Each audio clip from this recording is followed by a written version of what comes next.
Shalom, saudara yang diberkati oleh Tuhan. Kita sampai kepada sesi yang terakhir.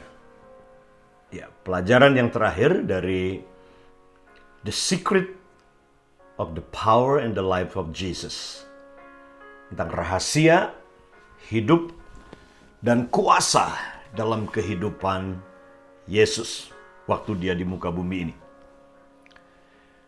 Dan saat ini kita akan berbicara tentang bagaimana Yesus bukan hanya berjalan dibaptis Roh Kudus, dipenuhi Roh Kudus, dan dipimpin oleh Roh Kudus, tapi dia kemudian hidup di dalam manifestasi karunia-karunia Roh Kudus.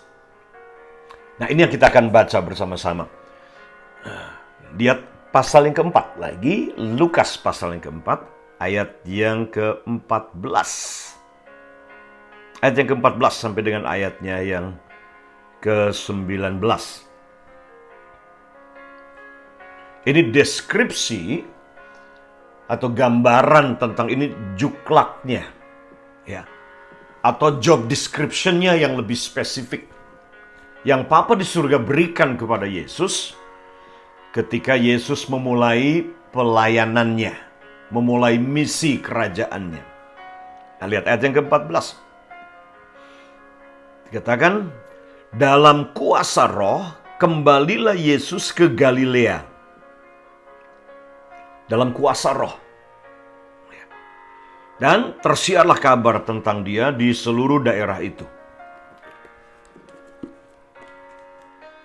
Tersiar kabar tentang dia. Sementara itu, ia mengajar di rumah-rumah ibadat di situ. Dan semua orang memuji dia. Dia mengajar, semua orang memuji-muji dia. Kenapa? Karena ada kuasa dalam pengajarannya. Ada hikmat, ada karunia yang mengalir. Ada karunia guru, karunia mengajar dalam hidupnya Yesus. Semua memuji dia dan terkagum-kagum. Ayat yang ke-16.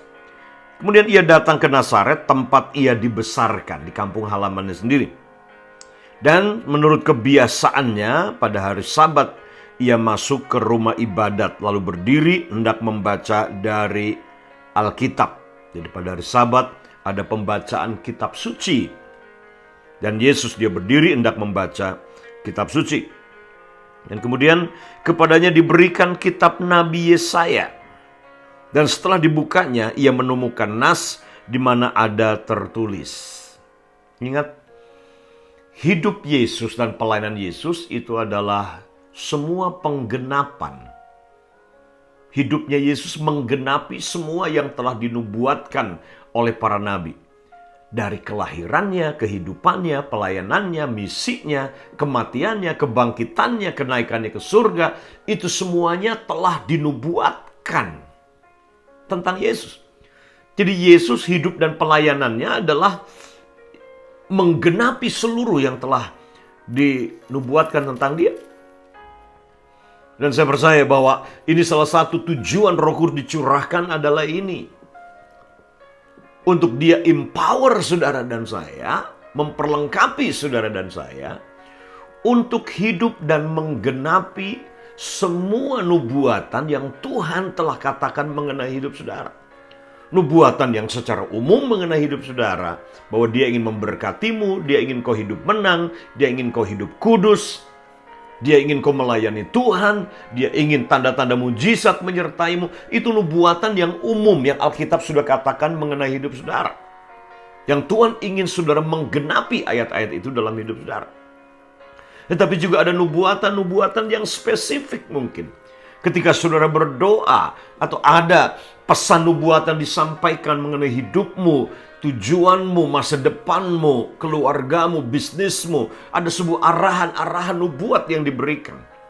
Ya, walaupun dalam sesi sebelumnya kita bicara tentang kita tidak dituntun oleh nubuatan, tetapi kita perlu mendengar perkataan rema nubuatan dari Tuhan hari ini mengenai hidup saudara, bisnis saudara, dan masa depan.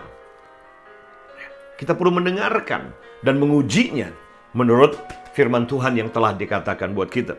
Jadi diberikan kitab Nabi Yesaya, kemudian dia membaca, dikatakan nih, menemukan nas di mana ada tertulis ayat 18, Roh Tuhan ada padaku.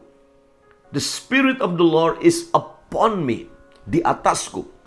Ingat, Roh Kudus sudah di dalam dia seperti mata air. Tapi ayat ini katakan tentang Yesus, Roh Tuhan ada padaku untuk apa? Roh Tuhan ada padaku selalu berkaitan dengan assignment, tugas, mandat, amanah yang harus kita selesaikan dalam hidup ini. Dia tidak mungkin kasih amanat buat kita. Dia tidak mungkin kasih job, kasih tugas, beritahu kita harus mengerjakan sesuatu tanpa memperlengkapi kita dengan kuasa yang diperlukan untuk menggenapi rencana itu.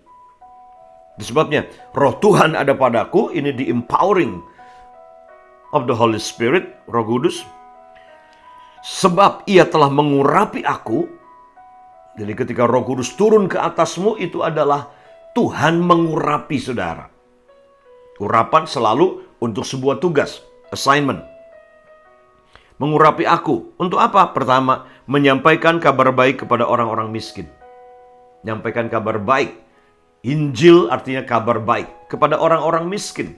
Nah, saya percaya bukan cuma sekedar memberitakan Injil, "Hei yang miskin kamu menjadi kaya." Tapi di dalamnya di sini ada praktikal, aspek praktis bagaimana mengentaskan kemiskinan, bagaimana kuasa Injil diterjemahkan dalam langkah praktis sehingga yang miskin tidak perlu miskin lagi. Entah itu ya lewat ide-ide bisnis. Ya, beberapa tahun lalu Tuhan beri ide untuk kami di Pondok Penuai di Kecamatan Getasan bikin koperasi usaha buat masyarakat di sana. Menolong masyarakat untuk memulai sebuah usaha yang tidak punya modal. Ya, untuk tujuan ini, mengentaskan kemiskinan, beritakan Injil, kabar baik. Bagi orang yang ingin bisnis, memulai usaha, tapi tidak punya modal. Tapi kemudian koperasi ada di sana dan menawarkan modal dengan sistem mengedukasi, mendidik mereka, menolong mereka, melek keuangan dan mengelolanya. Itu merupakan sebuah kabar baik dan itulah Injil. Kadang-kadang kita menafsirkan Injil hanya sesuatu yang spiritual dan kita miss aspek praktis yang lainnya. Katakan, mengurapi aku untuk menyampaikan kabar baik pada orang miskin dan ia telah mengutus aku. Tuhan mengutus saudara untuk memberitakan pembebasan kepada orang-orang tawanan. Ada banyak orang yang dipenjara, lockdown di penjara, jiwa, roh, bahkan tubuh mereka. Dan Tuhan bilang, aku ingin kamu bawa berita pembebasan buat mereka. Penglihatan bagi orang-orang buta. Buta jasmani, tapi juga buta orang yang tidak punya visi dan tujuan dalam kehidupan. Dan membebaskan orang-orang yang tertindas. Mereka yang ada di bawah negara-negara komunis, negara-negara yang menerapkan syariat, agama yang keras menindas, diskriminasi di sana. Kapitalis yang serakah menindas orang-orang yang lemah. Dia mau kita berjuang mengadvokasi ketidakadilan dan penindasan seperti ini. Gereja harus hadir. Yesus ada di sana untuk ini. Memberitakan tahun rahmat Tuhan telah datang. Bahwa ada harapan. Itu yang Tuhan katakan di sini. Jadi inilah mandatnya Yesus. Dan bagaimana Yesus bisa menyelesaikan mandat ini, mandat yang besar ini. Sementara dia bukan seorang politisi, dia bukan konglomerat, dia hanyalah anak tukang kayu. Karena itu Bapa di surga memberikan kuasa Roh Kudus. Dan ketika Roh Kudus diberikan di dalamnya, itu ada sebuah paket lengkap di dalamnya. Nah, lihat bersama dalam 1 Korintus pasal 12. Kenapa Yesus sangat efektif? Karena dia bergerak, menghidupi, memanifestasikan Roh Kudus ini keluar dalam karunia-karunia. Nah, pasal yang ke-12, kita akan melihat ayatnya yang ke-12 mulai dari sana. 1 Korintus 12 ayat 12. Karena sama seperti tubuh itu satu, dan anggota-anggotanya banyak. Dan segala anggota itu sekalipun banyak merupakan satu tubuh. Demikian pula Kristus. Sebab dalam satu roh kita semua, baik orang Yahudi maupun orang Yunani, baik budak maupun orang merdeka, telah dibaptis menjadi satu tubuh. Dan kita semua diberi minum dari satu roh. Karena tubuh juga tidak terdiri dari satu anggota, tetapi atas banyak anggota. Andai kata kaki berkata, karena aku bukan tangan, aku tidak termasuk tubuh. Jadi benarkah ia tidak termasuk tubuh? Dan andai kata telinga berkata, karena aku bukan mata, aku tidak termasuk tubuh. Jadi benarkah ia tidak termasuk tubuh? Andai kata tubuh seluruhnya adalah mata, di manakah pendengaran? Andai kata seluruhnya adalah telinga, di manakah penciuman? Tetapi Allah telah memberikan kepada anggota masing-masing secara khusus suatu tempat pada tubuh seperti yang dikehendakinya. Andai kata semuanya adalah satu anggota, di manakah tubuh? Memang ada banyak anggota, tapi hanya satu tubuh. Jadi, coba kita mundur sedikit, saudara. Pasal 12 ayat yang keempatnya. Ini yang saya ingin tekankan sebenarnya. Ya. Pasal yang ke-12 ayatnya yang keempat. Ayat yang ke-1 mulai. Sekarang tentang karunia-karunia roh, aku mau saudara-saudara supaya kamu mengetahui kebenarannya. Dia ingin sudah mengetahui kebenarannya. Karunia roh. Roh Kudus yang ada di dalam kita.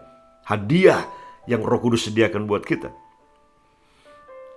Karena kamu tahu bahwa pada waktu kamu masih belum mengenal Allah, kamu tanpa sadar ditarik kepada berhala-berhala yang bisu. Karena itu aku mau meyakinkan kamu bahwa tidak ada seorang pun yang berkata-kata oleh Roh Allah dapat berkata terkutuklah Yesus. Dan tidak ada seorang pun yang dapat mengaku Yesus adalah Tuhan selain oleh Roh Tuhan, oleh Roh Kudus. Ada rupa-rupa karunia tetapi satu roh. Rupa-rupa karunia tapi satu roh. Dan ada rupa-rupa pelayanan tetapi satu Tuhan. Dan ada berbagai-bagai perbuatan ajaib. Tetapi Allah adalah satu yang mengerjakan semuanya dalam semua orang. Tetapi kepada tiap-tiap orang dikaruniakan pernyataan roh untuk kepentingan bersama. Tujuannya untuk kepentingan bersama karunia roh itu. Roh Kudus diberikan untuk kepentingan bersama. Ayat 8. Sebab kepada yang seorang roh memberikan karunia untuk berkata-kata dengan hikmat. Dan kepada yang lain roh yang sama memberikan karunia berkata-kata dengan pengetahuan. Marifat di sini. Ya. Kepada yang seorang roh yang sama memberikan iman. Kepada yang lain ia memberikan karunia untuk menyembuhkan. Kepada yang seorang roh memberikan kuasa untuk mengadakan mujizat. Dan kepada yang lain ia memberikan karunia untuk bernubuat. Dan kepada yang lain lagi ia memberikan karunia untuk membedakan bermacam-macam roh. Kepada yang seorang ia memberikan karunia untuk berkata-kata dalam bahasa roh. Dan kepada yang lain ia memberikan karunia untuk menafsirkan bahasa roh. Tetapi semuanya ini dikerjakan oleh roh yang satu dan yang sama. Yang memberikan karunia kepada tiap-tiap orang secara khusus seperti yang dikehendakinya. Manifestasi Roh Kudus, dan ini yang membuat hidup dan pelayanannya Yesus sangat efektif. Karena ada manifestasi, dia menghidupi secara full karunia, hadiah yang telah disediakan, yang datang bersama dalam pribadi Roh Kudus. Yang pertama yang saya ingin tegaskan adalah ini, bahwa 9 manifestasi roh, ini yang dibagi menjadi 3. Ya. Karunia berkata-kata, itu nubuat, menafsirkan bahasa roh, dan karunia berbahasa roh. Nah, karunia berbahasa roh di sini beda dengan bahasa roh yang saudara terima sebagai bahasa doa ketika saudara dibaptis oleh Roh Kudus. Kalau bahasa doa itu tidak harus ada karunia menafsirkannya. Karena itu roh saudara yang sedang berkomunikasi dengan Tuhan langsung dalam dimensi supranatural dalam berdoa. Tapi karunia berbahasa roh dalam 1 Korintus 12 di sini harus ada karunia menafsirkannya. Ya, makanya karunia yang pertama adalah karunia perkataan. Itu di dalamnya karunia berbahasa roh, bernubuat, demikianlah kata Tuhan, ya, dan menafsirkan bahasa roh. Tujuan 3 karunia ini adalah untuk membangun, menghibur, menasehati, dan memberikan arahan kepada kita. Oke? Nah, itu tujuannya. Kemudian kelompok yang kedua dari karunia roh, ini karunia demonstrasi kuasa. Demonstrasi kuasa di sini ada 3. Karunia iman, kesembuhan, dan karunia mujizat. 3 ini. Ini karunia demonstrasi kuasa. Oke? Dan kelompok yang ketiga, ini karunia pewahyuan. Di dalamnya ada karunia hikmat, karunia pengetahuan atau marifat, dan karunia membedakan roh. Ini berkaitan dengan revelation gift. Jadi 9 manifestasi roh ini sudah ada di dalam kita. Karena ini paket, kalau saudara memiliki Roh Kudus, saudara memiliki seluruh manifestasi ini. Sama, kalau saudara mengundang saya ke rumah saudara, ya, saudara, saya nggak mungkin tinggalkan suara saya tidak akan mungkin tinggalkan talenta saya di rumah, dan saudara cuma punya saya dalam keadaan kosong. Tidak. Ketika saudara menerima Roh Kudus, saudara memiliki 9 manifestasi. Iman, kesembuhan, mujizat, karunia wahyu, marifat, hikmat, bahasa roh, semuanya sudah ada di dalam diri saudara. Ini yang pertama yang harus saudara dan saya pahami. Tapi yang kedua adalah ini. Karunia-karunia ini bekerja, termanifestasi dari hidup kita, itu menurut kehendak roh. Bukan keinginan kita sendiri. Ya, kehendak roh. Jadi artinya ketika saudara hidup, passion hidupmu adalah mengerjakan kehendak Bapa, saya bisa pastikan manifestasi Roh Kudus akan menyertai saudara. Karena kehendak roh itu berarti selaras dengan kehendaknya Bapa. Jadi ketika hidupmu mengerjakan kehendak Bapa di surga, karunia-karunia manifestasi Roh Kudus akan melengkapi dan menyertaimu sehingga engkau efektif berdampak dalam mengerjakan misi yang Bapa di surga berikan dalam hidupmu. Tapi yang berikutnya adalah ini, kita harus paham, karunia Roh Kudus ini diberikan untuk tujuan, bukan untuk diri kita, bukan untuk popularitas kita. Tapi karunia Roh Kudus ini diberikan untuk kepentingan bersama. Untuk membangun tubuh Kristus, membangun iman, membangun roh sesama jemaat Tuhan. Bahkan ketika saudara di tempat kerja, Roh Kudus bisa bermanifestasi lewat hidup saudara dalam bentuk hikmat, kata-kata yang menguatkan, arahan, mimpi, penglihatan. Roh Kudus bisa berikan itu kepada saudara. Dia bisa berikan itu kepada saudara. Nah, ini secara singkat tentang karunia-karunia manifestasi Roh Kudus ini yang sudah ada di dalam diri saudara. Oke? Karunia nubuat, bahasa roh, dan menafsirkan bahasa roh, itu dalam sebuah ibadah bisa terjadi. Ya. Karunia berbahasa diberikan. Nubuatan disampaikan. Karunia mujizat, iman, dan kesembuhan. Ini kita lihat dalam kehidupannya Yesus. Selama 3,5 tahun Yesus melayani pekerjaan Bapa, misi kerajaan di muka bumi ini. Karunia hikmat, marifat, kita lihat karunia ini bekerja. Ya, ada beberapa contoh dalam Alkitab kita melihat. Sepanjang Injil kita lihat 9 manifestasi Roh Kudus ini bekerja full dalam kehidupan Yesus. Ingat ketika Yesus dia ada di Samaria. Dia jumpa dengan seorang wanita Samaria. Dan kemudian minta minum, dan dalam percakapan ini kemudian Yesus berkata, panggil suamimu. Wanita itu berkata, aku belum bersuami. Dan Yesus bilang, benar, sebab kamu sudah punya 4-5 suami. Dan pria yang bersamamu bukan suamimu. Wow, apa yang sedang bekerja itu? Karunia Roh Kudus bermanifestasi. Itu namanya karunia hikmat. Karunia revelation. Karunia pewahyuan sedang bekerja di situ. Membongkar masa lalu wanita ini. Ya, memberitahu riwayat hidupnya dia. Dan itu yang terjadi ketika karunia hikmat, marifat, dan wahyu ini bekerja. Bisa menceritakan, mengungkapkan masa lalu seseorang, tapi juga bisa memberikan arahan masa depan seseorang. Powerful. Yesus berkali-kali dia sudah menubuatkan tentang dirinya sendiri, bahwa anak manusia akan mati, disalibkan di tangan orang-orang Romawi, orang-orang Yahudi, kemudian hari ketiga bangkit, dan kemudian naik ke surga. Berkali-kali Yesus menubuatkan apa yang akan terjadi dengan dirinya. Karunia bekerja. Karunia bekerja. Karunia mujizat, kesembuhan, dan karunia iman bekerja. Ketika Yesus di depan kuburnya Lazarus, karunia iman bekerja di sana. Karunia mujizat bekerja di sana. Karunia kesembuhan juga bekerja di sana. Ya. Sehingga Lazarus yang sudah mati 4 hari itu bangkit keluar dari kubur. Ketika Yesus berjalan di atas air, ketika dia membuat yang buta melihat, itu karunia kesembuhan.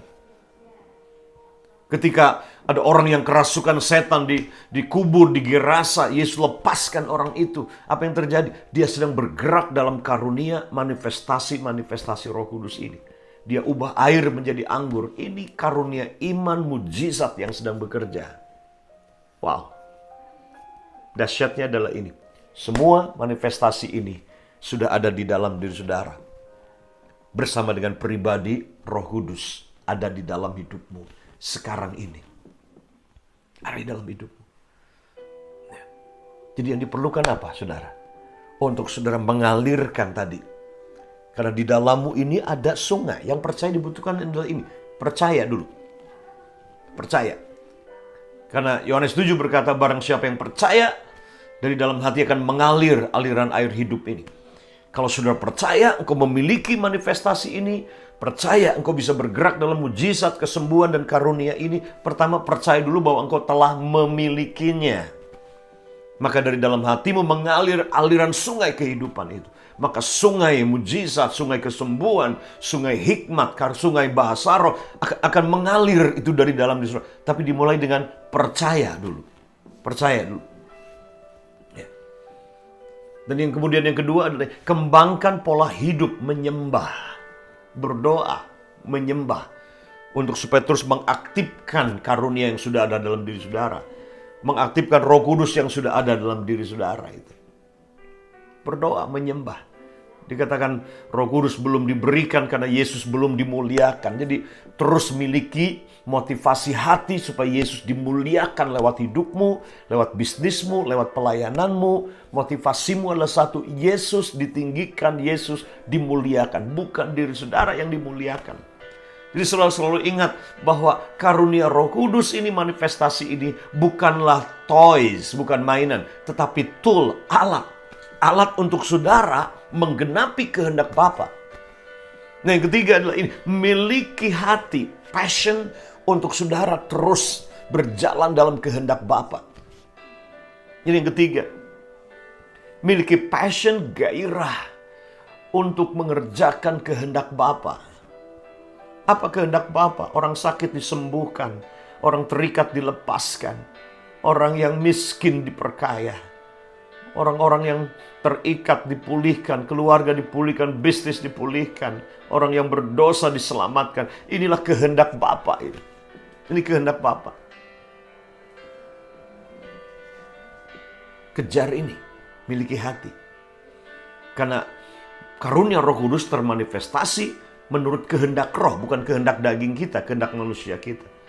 Jadi ketika kita ada mengerjakan kehendak Bapa, apa kehendak Bapa? Memberitakan Injil, kabar baik, melepaskan orang terikat, celikan mata yang buta. Karunia itu akan termanifestasi.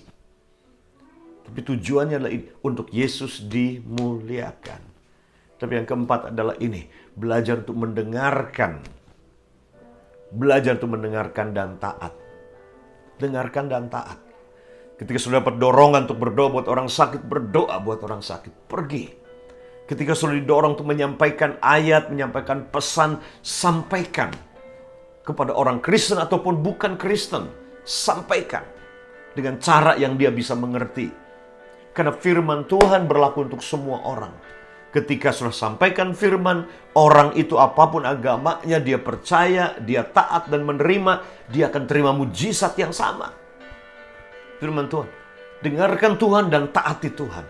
Ini langkah yang keempat. Saudaraku, untuk saudara memanifestasikan sungai kehidupan, manifestasi Roh Kudus, yaitu 9 manifestasi karunia untuk saudara secara efektif mengerjakan kehendak Bapa dan melayani jiwa-jiwa dimanapun saudara berada. Saudara ini berkati Tuhan, inilah yang Yesus telah sediakan. Inilah yang Roh Kudus telah berikan di dalam diri saudara. Paket ini sudah ada dalam diri saudara. Jadi inilah sesi terakhir dari seri pelajaran kita tentang rahasia kehidupan dan pelayanan Yesus yang penuh dengan kuasa. Mari saya berdoa buat saudara. Saya ingin berdoa. Paulus berkata, dia tumpang tangan buat Timotius untuk mengaktifkan, mengobarkan karunia yang ada padamu. Saat ini dalam nama Yesus Tuhan, dimanapun saudara berada, Ya, lewat media ini saya tumpang tangan buat saudara dan mengaktifkan karunia-karunia dalam. Yang pertama adalah percaya engkau memiliki karunia itu di dalammu bersama dengan pribadi Roh Kudus. Yang kedua, terus kembangkan pola hidup menyembah secara pribadi dan berdoa dalam roh. Dan yang ketiga, terus saudaraku, ya, dengarkan Tuhan dan taati Tuhan. Dengarkan Tuhan dan taati Tuhan. Dan terus miliki hati yang berkata, aku ingin kehendak-Mu Tuhan. Aku ingin ada di mana Engkau berada. Sebagaimana Yesus ketika dalam Yohanes pasal 11 dia tinggal beberapa hari itu oleh karena Roh Kudus yang memberitahu kepada dia. Sehingga mujizat besar pun terjadi. Saat ini. Terima saat ini. Dalam nama Yesus Tuhan. Tangan saudara akan mengalirkan kesembuhan. Ada hikmat buat bisnis. Hikmat untuk melihat peluang bisnis ke depan. Ekonomi ke depan. Ada karunia marifat untuk saudara bisa mengetahui masa lalu. Ketika engkau interview seseorang, engkau bisa baca masa lalu seseorang. Bisa, Roh Kudus bisa berikan itu. Itu yang Yesus lakukan, membedakan roh bekerja. Ketika berkali-kali mereka ingin mengangkat Yesus, menobatkan Yesus jadi raja. Yesus dia menolak, dia pergi, menghilang. Kenapa? Karena dia kenal hati mereka. Karunia membedakan roh bekerja dalam hidupnya Yesus. Itu yang membuat Yesus sangat efektif dalam hidup dan pelayanan walaupun hanya 3,5 tahun. Rahasianya ada pada ini. Dia hidup dan berjalan secara maksimal dan penuh memanifestasikan karunia-karunia yang Roh Kudus sudah berikan di dalam hidupnya dia. Sebagaimana Yesus efektif, demikian juga saudara akan menjadi sangat efektif, akurat, tepat, dan berbuah lebat dalam hidup dan pelayanan saudara. Saudara siapkan dirimu untuk mujizat demi mujizat terjadi. Dan manifestasi Roh Kudus dinyatakan lewat hidup saudara. Tuhan Yesus memberkati saudara. Shalom. Dan sampai kita jumpa di seri berikutnya. Bagikan ini kepada teman-teman lain yang mungkin mereka diberkati, sudah diberkati lewat seri pelajaran ini. Bagikan YouTube linknya kepada teman-teman yang lainnya. Oke? Tuhan Yesus memberkati saudara.